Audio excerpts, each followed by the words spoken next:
好，大家晚安。喺講道之前，我哋再一次低頭禱告。真係天父，我哋感謝你，係你嘅大能，你嘅大愛招聚我哋，讓我哋都可以自由去敬拜讚美你。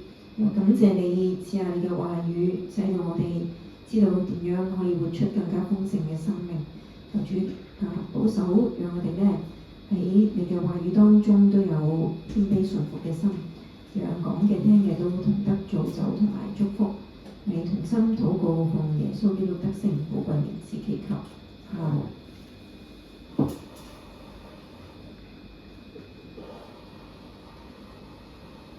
有一個故事呢，係講到有兩兄弟呢，係幫助呢係一個農夫嘅。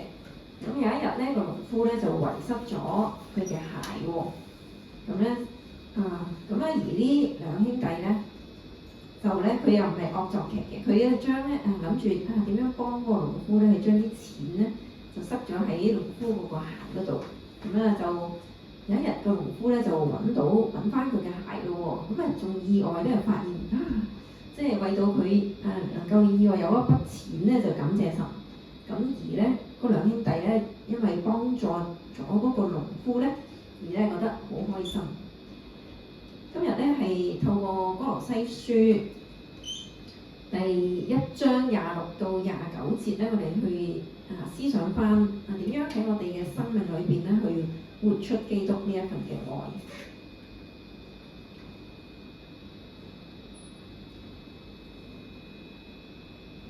我透過有兩方面嘅信息咧，第一就係高舉基督嘅愛咧，第二咧就係傳遞基督嘅愛。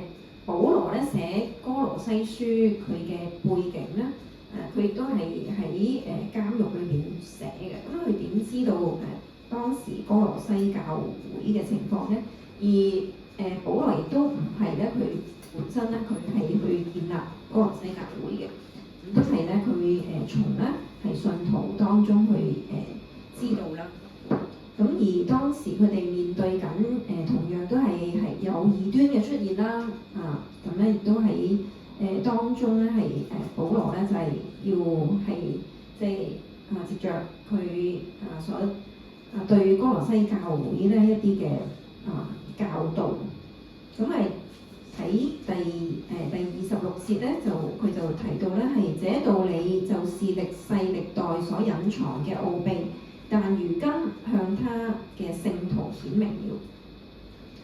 咁咩係奧秘呢？奧秘係指導神嘅計劃啦，神嘅救贖嘅工作，同埋佢一個掌管歷史而終極呢個世界呢個嘅終極嘅目的嘅。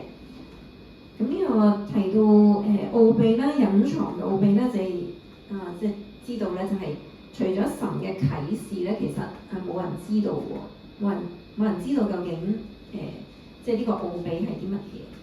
咁而喺歷世歷代裏邊咧，喺舊約嘅時期咧，佢哋係唔知直至到新約耶穌基督道成肉身咧，咁呢個神嘅就係咁樣去啟示俾人哋知道咧，係耶穌就係成就咗呢個嘅救贖嘅計劃。咁呢個就係、而咧呢個隱藏咗嘅奧秘咧，就而家咧就向咧所有嘅聖徒咧就顯明咗啦。咁而歌羅西書咧亦都係一卷咧係高舉基督嘅一卷嘅書卷嚟嘅。咁喺第1章15到20節咧，嗰度都會係有一個即係稱為咧係基督論啊。咁喺第15到第18節咧，咁佢就講明咗咧，基督咧就係一切嘅首位同埋元首。我哋一齊讀呢幾節經文啦。愛子是那不能看見之神嘅像，是首生的，在一切被造嘅以先，因為萬有都是靠他做的，無論是天上的、地上的、看見的、不能看見的，或是有位的、主治的、執政的、掌權的，一概都是藉着他做的，又是為他做的。他在萬有之先，萬有也靠他而立。他也是教會全體之首。他是原始，是從死裏首先復生的，使他可以在凡事上居首位。保羅呢係即係佢解明翻愛子即係耶穌基督啦。咁我哋即係從來冇人見過神啊嘛，咁佢又唯有咧在父懷裏嘅獨生子就將神咧顯明出嚟。咁即係我哋見到耶穌佢係點咧？佢嘅屬性係點樣咧？咁其實咧神咧嘅屬性咧就係咁樣樣啦。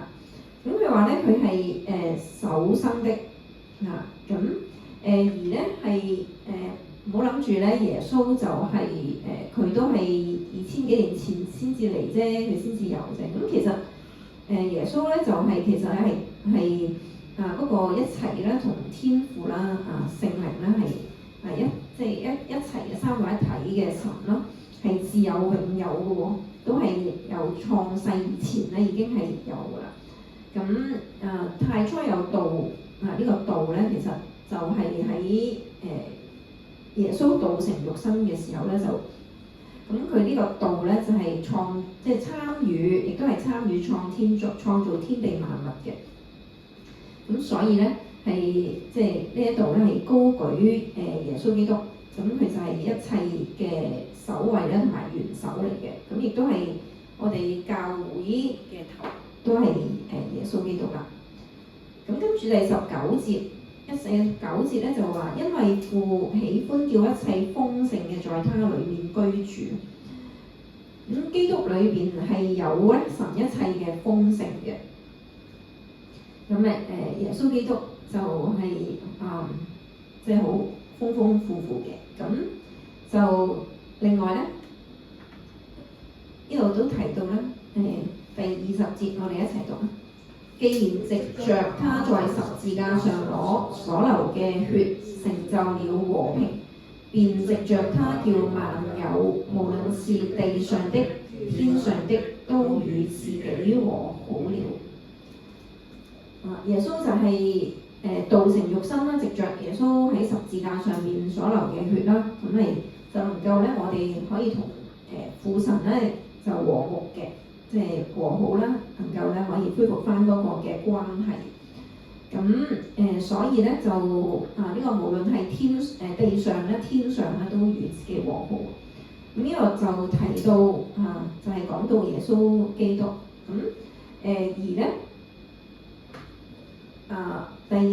哥羅西書第27節，佢話神願意叫他們知道這奧秘在外邦人中有何等嘅豐盛嘅榮耀，就是基督在你們心裏成了有榮耀嘅盼望。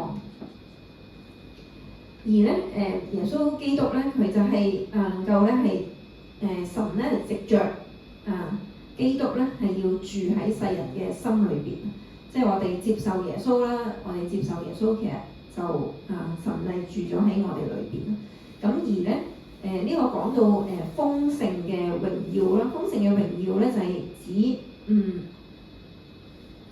我哋嘅生命咧，其實咧係會變得豐盛啦，同埋咧係好即係神咧，其實佢嘅榮耀啦係就係咧我哋喺生命當中咧係能夠咧幫助我哋咧係解決咗我哋嘅罪啦，唔單止係咁樣樣咧，而且我哋咧係能夠更新我哋嘅生命啦，並且咧我哋能夠有生活嘅，俾我哋有生活嘅力量啦，係去面對咧係唔同嘅挑戰嘅。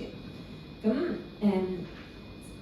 而且咧嗰個有榮耀嘅盼望咧，當我哋即係咁即係我哋喺將我哋生命裏邊有盼望嘅時候咧，我哋就可以變得咧係更加有目標啦，同埋咧有價值嘅。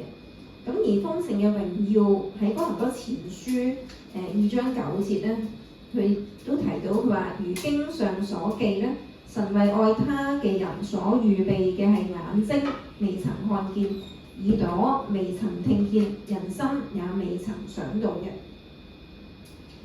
呢個嘅即係如果我哋能夠即係有呢一份嘅耶穌基督嘅愛啦，耶穌基督嘅生命喺我哋嘅生命當中嘅時候咧，我哋所經歷嘅豐盛咧，係我哋諗都諗唔到嘅嚇，即係佢能神嘅能力咧，佢能夠咧係改變我哋嘅生命啦，以致我哋得着嗰份嘅恩典咧，係我哋諗都冇諗過喎嚇，即係神改變人咧係有佢自己即係如果我哋真係跟隨神啦，我哋照神嘅心意去行嘅時候咧，我哋所經歷得到咧係能夠呢一個能夠生命咧係變得更加豐盛嘅。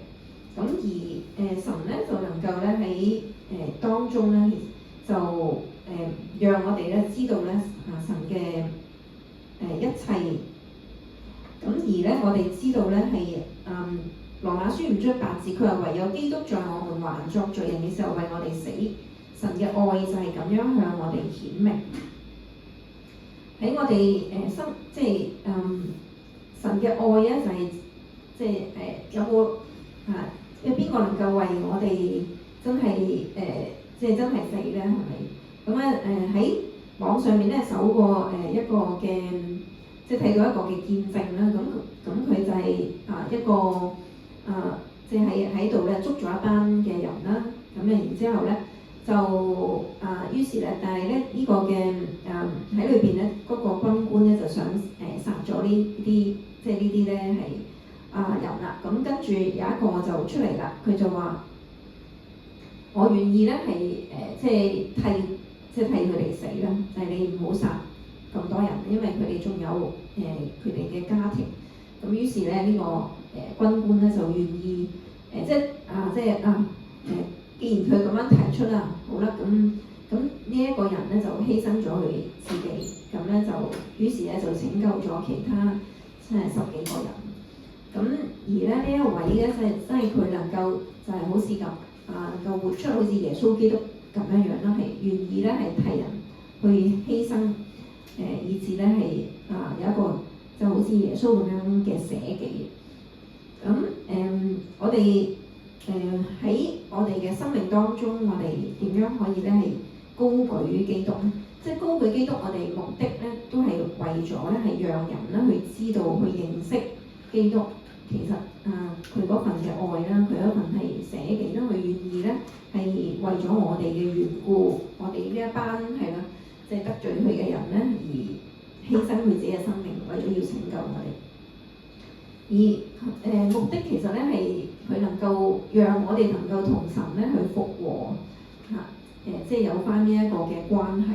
即係呢個關係係唔係即係淨係話信耶穌永生係將來先有咁其實就唔係咯。咁呢個我哋同神有一個復和嘅關係，其實我哋就得着呢一份嘅生命。呢一份嘅生命咧就係源於因為耶穌佢願意犧牲嘅緣故咧，以致我哋就能夠得着呢一份嘅即係永恆嘅生命咯。永恆嘅生命就係、亦都係咧係從我哋信主嗰一刻開始就可以咧係能夠咧係可以咧有着咧係呢一份嘅生命，以致我哋可以即係喺我哋嘅生命當中，我哋如果我哋能夠去實踐嘅基督嘅愛嘅話，我哋喺我哋嘅行事為人嘅生命上邊咧能夠實踐嘅話，其實我哋就係高舉緊咧係基督嘅愛。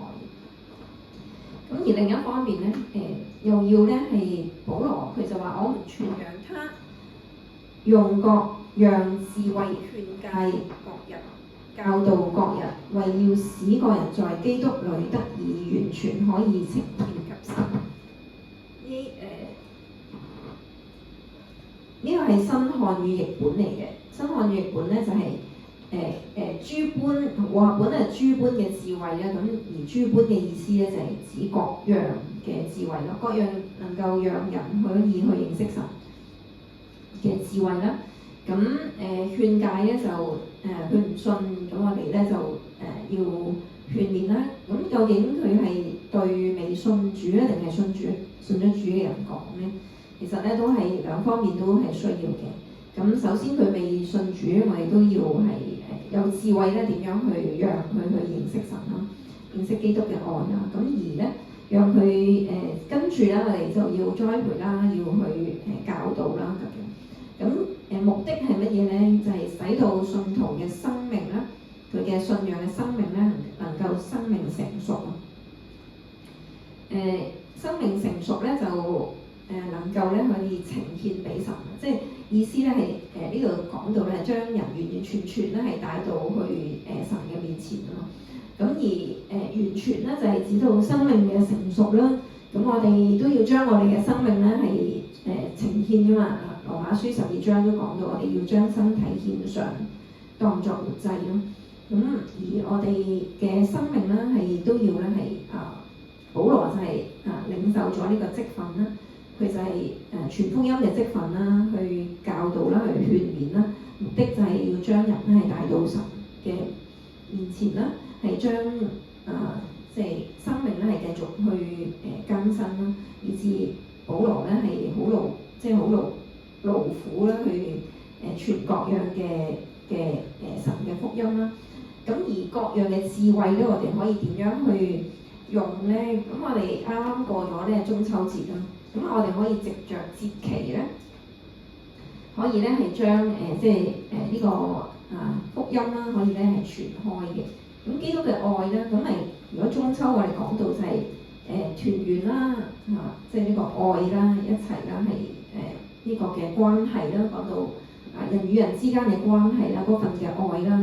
咁我哋上個禮拜咧，我哋都有新嘅朋友啦，亦都有舊嘅朋友啦。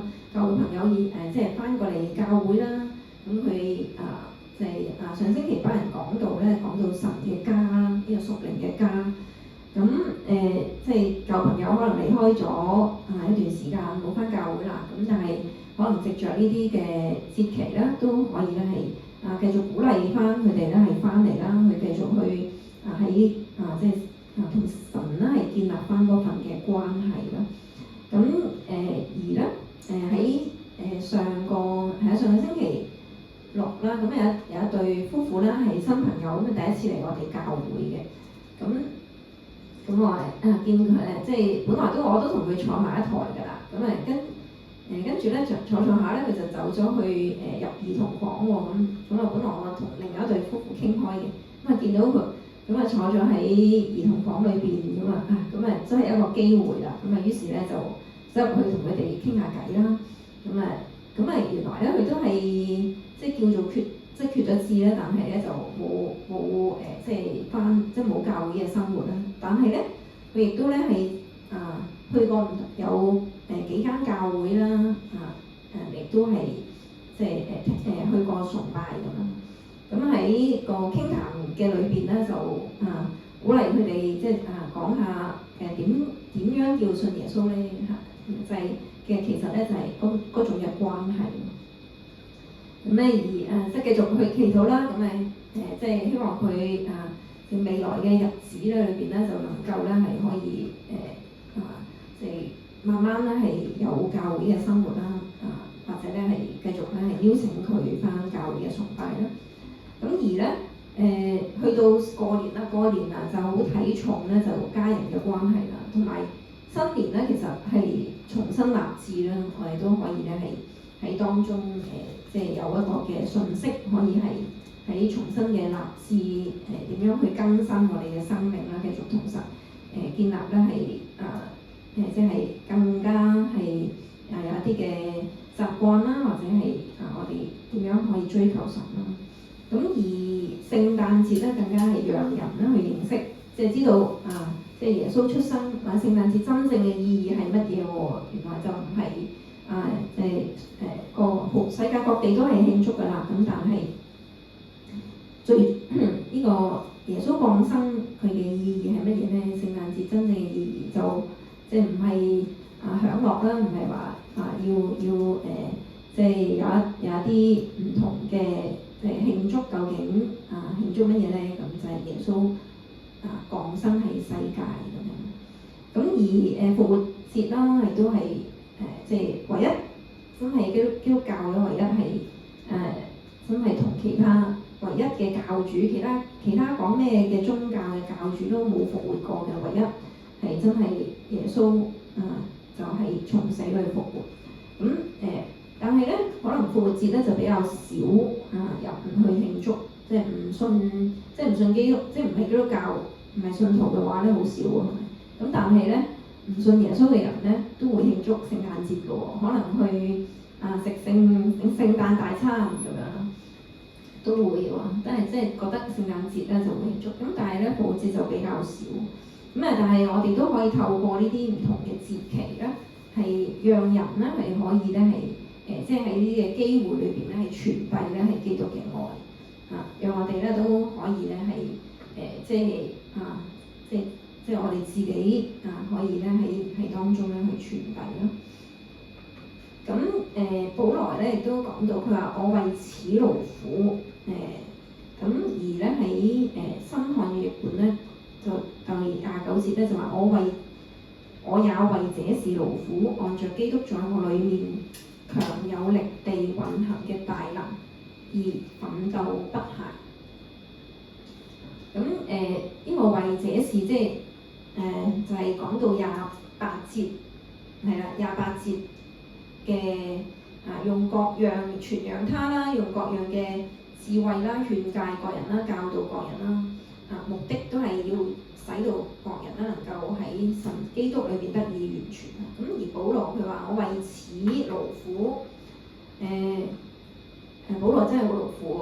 我哋知道咧，佢傳福音，佢係甚至咧佢要係去坐監啦，係真係佢自己有跡象行啦，唔單止係喺去到唔同嘅地方裏邊建立教會啦，咁亦都用書信啦、寫書信啦去鼓勵信徒啦。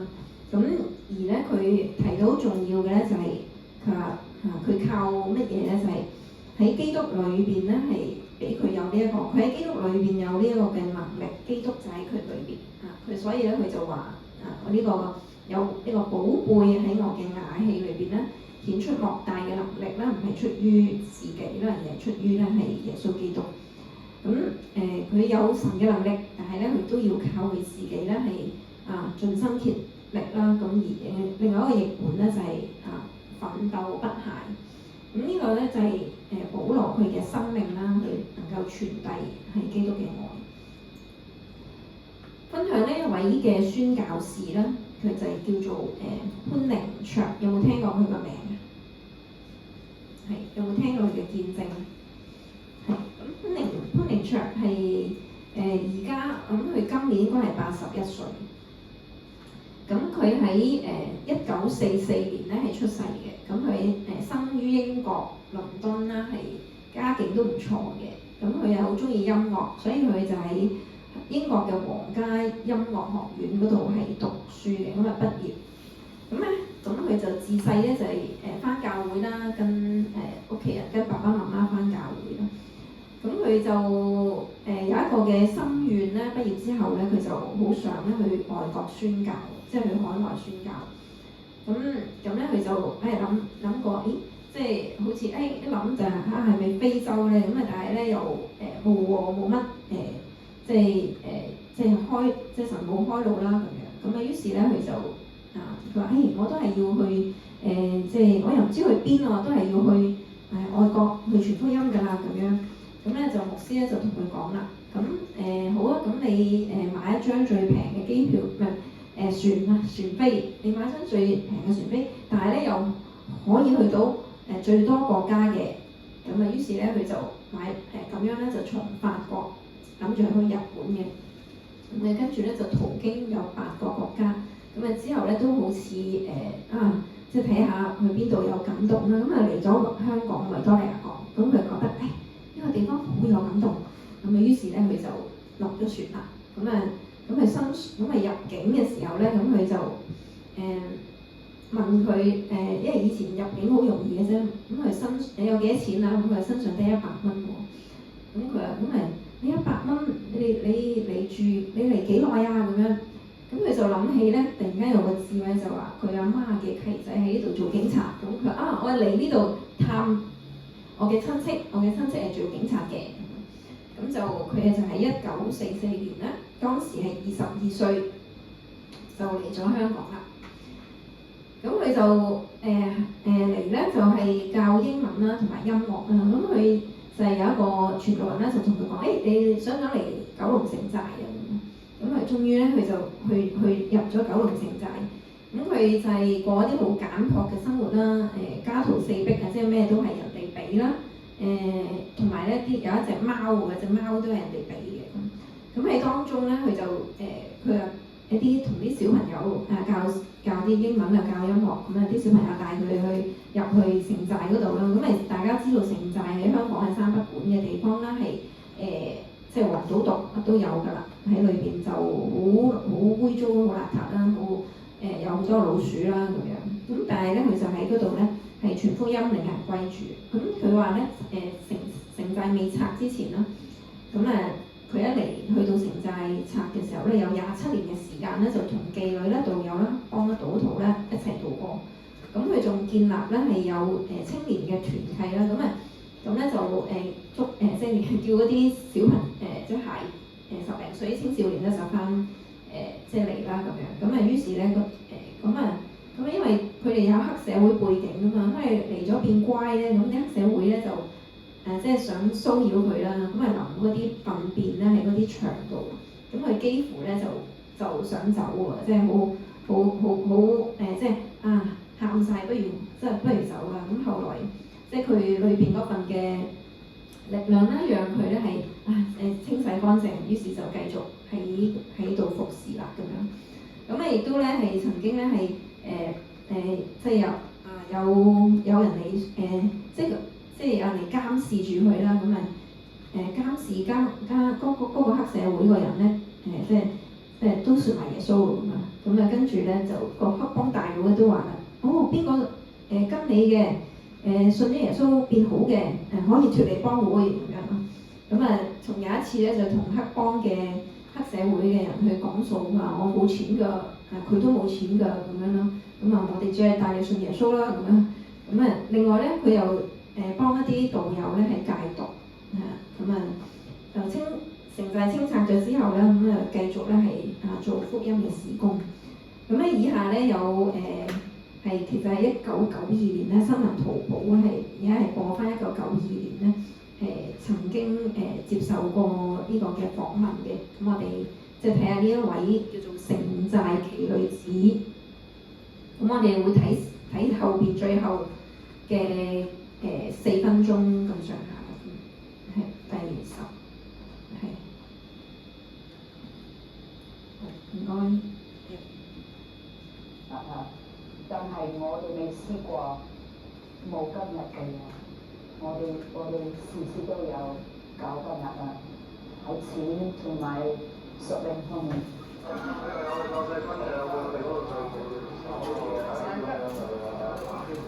好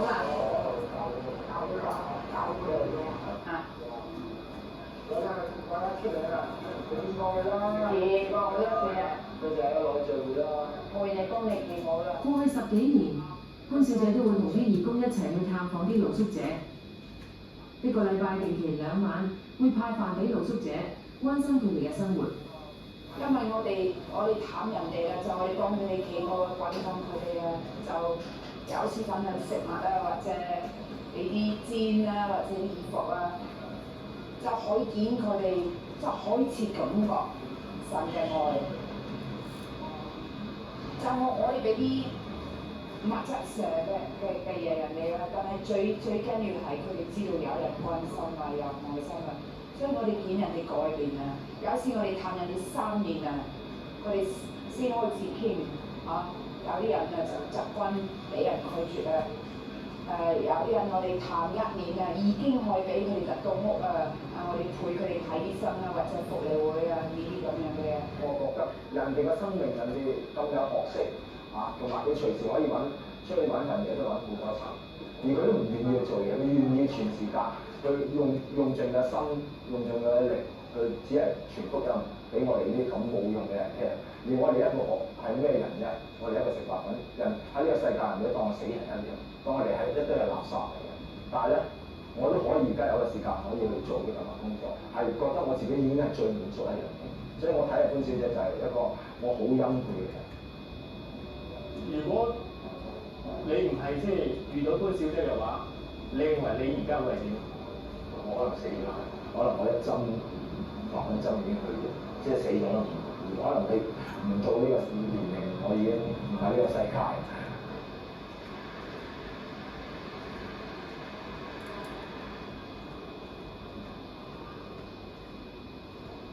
36歲嘅史提反食咗17年白粉，曾經俾警察拉過14次，坐過9次監。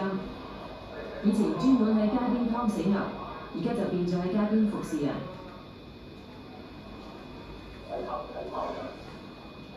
史提反話：試過好多方法嚟戒毒，都唔成功。6年前，呢個好朋友叫佢揾潘小姐，生命就從此改變啦。我話嗰陣時落咗九龍城寨入邊，我哋就有一聚喎。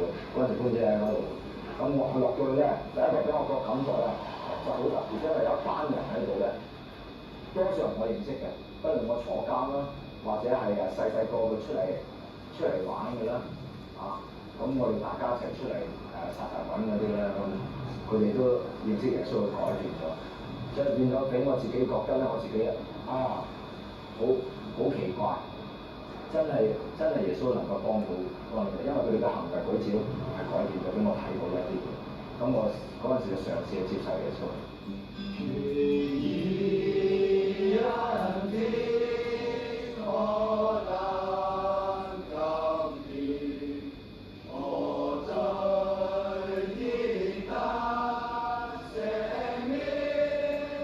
嗱，九龍城寨又將會拆啊！咁你覺得你將來嘅工作目標會係點？一樣，我嘅目標係做神嘅意思啦，所以無論邊度係一樣啦。九龍城寨喺1993年拆卸，潘寧卓過去30年繼續喺唔同地方設立戒毒康復中心，幫助弱勢社群。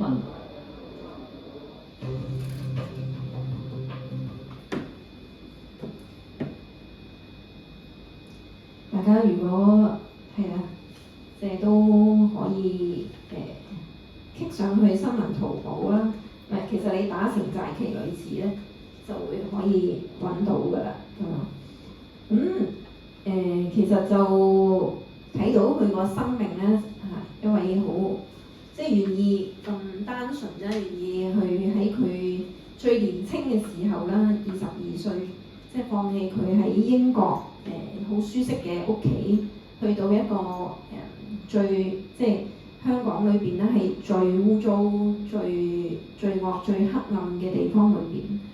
呢條片嘅最開始嘅訪問咧就係即係講到咧，其實佢話我係女仔冇乜所謂，外國人入去咧就嗰啲人唔會打我。佢話如果啲男士入去咧，即係可能嗰啲黑社會就會打咁佢佢就覺得呢度係其實係最好嘅地方啦，傳福音已經係一個最好嘅地方。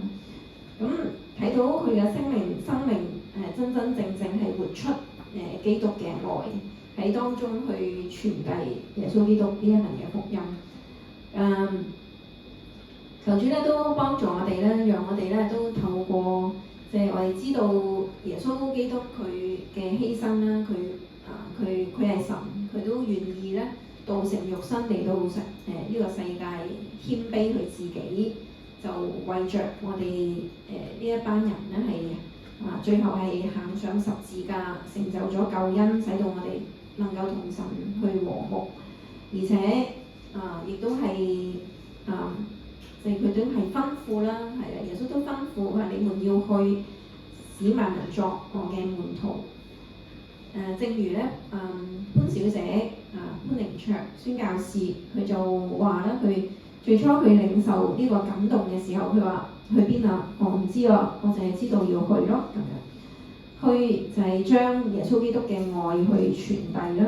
咁我哋都可以好多機會咧，係去將耶穌基督呢一份嘅愛咧，去傳遞俾我哋身邊嘅人。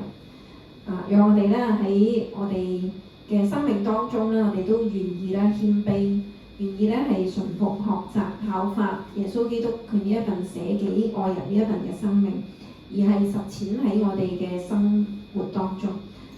坦白講，即係潘小小姐所做嘅嘢咧，其實我都唔敢去做嚇，即係一個當時咧，我喺啱啱翻嚟澳門要去做啦合事工嘅時候咧，其實我都好驚。其實我哋都係冇乜嘢咧，即係去派下單張。但係潘小姐佢入到去同佢哋真係有好多嘅，佢同一導遊啦、同妓女一黑幫啦、賭徒啦，係一齊去度過咗27年嘅時間，一啲都唔容易。